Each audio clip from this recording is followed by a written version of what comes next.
மதுரையிலே நதி வைகையிலே கரை அமர்ந்தாள் அன்னை மீனாட்சி. மதுரை என்றாலும் மனதில் கொண்டாலும் சிவனார் அருள்வாரது நீதி.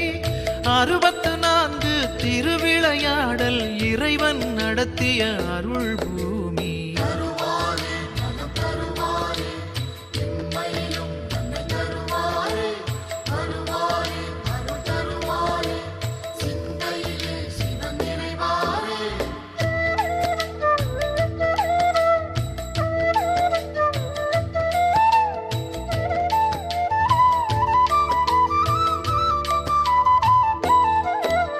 சிவகங்கை என்னும் சீமையிலே வந்த சமஸ்தானம் கொண்ட பொறுப்பினிலே சீர்மேவும் மதுரை பதியினிலே நல்ல சிறப்போங்கும் மாசி வீதியிலே சிவதலமோ அதன் நடுவினிலே